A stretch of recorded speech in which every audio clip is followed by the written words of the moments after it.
I believe that was the face of Diablo. Actually looking through, and they colored the eye blue. Oh, one of the hidden images? Yeah. I actually don't know. There were a lot of hidden images in there, more so than they even showed me before they finished that. And I've actually been here over a week, and some of that stuff I think went in kind of last minute, so I don't actually know. I'm sure it will come out then. There wasn't any strategy behind it. I'm sure there was, but I just am not aware of it. In the demo, we saw some enchanted weapons. We all remember the sockets from Diablo 2. So, what kind of possibilities would players have to like pick the weapons? To pimp out crazy weapons. We haven't nailed down exactly what things we're going to do with that, socketing or enchanting or things like that. But you can pretty much expect we're going to do all kinds of crazy stuff that allow you to do your custom weapons, change what your gear can do. We have a lot of plans on that front. Aren't you afraid of losing World of Warcraft subscribers because they changed to Diablo 3? I mean, back in the day, a lot of Diablo 2 players changed to World of Warcraft. No, we're not afraid of losing World of Warcraft subscribers. We have, how strong are we now? We have over 10 million subscribers. There's actually not as big of a crossover as we would have expected between the different communities, but we're certainly hoping that the World of Warcraft community will be interested in the Diablo experience. I mean, one of the ways we like to think of it is if we have players going from World of Warcraft to Diablo, they're still playing Blizzard games, so it's not really a lose for us. In the demo, we saw some interaction with the environment, like the wall seeing. They use the wall to destroy enemies. Will that be real physics or scripted physics? It's a system that we use. They are real physics, and they're things that you can interact with in the world. But it's not a pure physics reactionary system. Because of the networking that we do, most physics objects, once they go into the environment, they're kind of lost to gameplay. But we figured out kind of a trick to allow certain really big things like that to be able to interact with stuff. So basically, we're trying to make it anywhere where it looks like it really should, it will. And we're specifically making those areas interactable so the player can tell the difference. Which difficulty levels will there be, and which differences are there between those levels? We have not decided on difficulties and how we're going to do that. We do plan to do a difficulty structure not unsimilar to Diablo 2, whether it will be the same or different, and how exactly we tier it, we haven't decided on.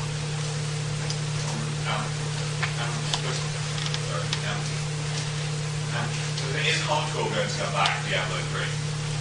I'm sorry? Hardcore. Is hardcore going to come back? I don't see any reason why we wouldn't support it. We haven't specifically talked about it, but I don't see why we wouldn't do that. It's very popular feature. It seems like something we want to do. Okay, back to physics for a bit. So there aren't going to be any physics puzzles as such, having to toggle something or something else or something like that, or it's just breakable terrain and grammatics and such. The way that we do that system, we could create physics puzzles if we specifically wanted to. We're not a real puzzle-heavy game, though. We tend to be a real smash a lot of monsters-heavy game. So I wouldn't expect a ton of physics puzzles out of our team. We tend to like monster combinations and combat-type puzzles more than that type of thing. But the system could handle that, yes, if we wanted to do something like that. And you never know. We come up with a lot of crazy stuff, so it could certainly happen. Are you looking at subscriptions or micropayments, or is this going to be a traditional one-off buy the box and play for free on Battle? Well, we haven't made a decision about our financial model. Every region is a little different. Asia's different than North America. Europe's different than Asia, obviously. And each one uses kind of a different financial model. So we haven't, and making the decision about how we're going to cross all those has not happened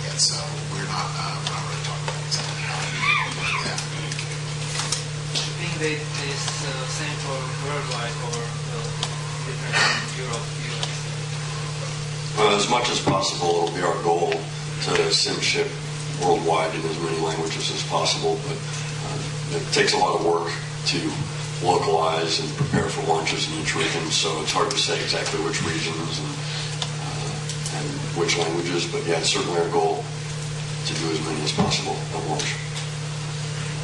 Jay, during your presentation earlier, you mentioned that you would be enhancing the role-playing aspects of Diablo 3. Does that mean it will become more character-driven? Will the game be more character-driven? Do you mean by like compared to Diablo 2? Yeah, absolutely.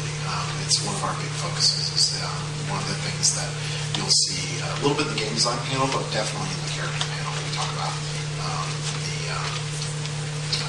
player character. Like, player character has a much stronger voice in the game. They actually can participate in conversations and drive the plot on their own. So you're not always a messenger, for someone else. You're not someone else's errand boy.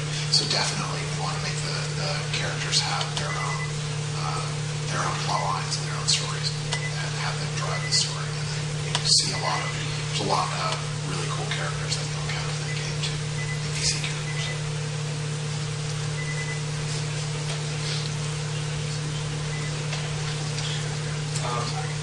You showed a few monsters that had really awesome, like coming together sequences and then breaking apart sequences. They were awesome. But I'll tell Julian, he'll be sad. He's our new technical artist. Are those going to be for main bosses, like once every 3 levels, or are those going to be very common?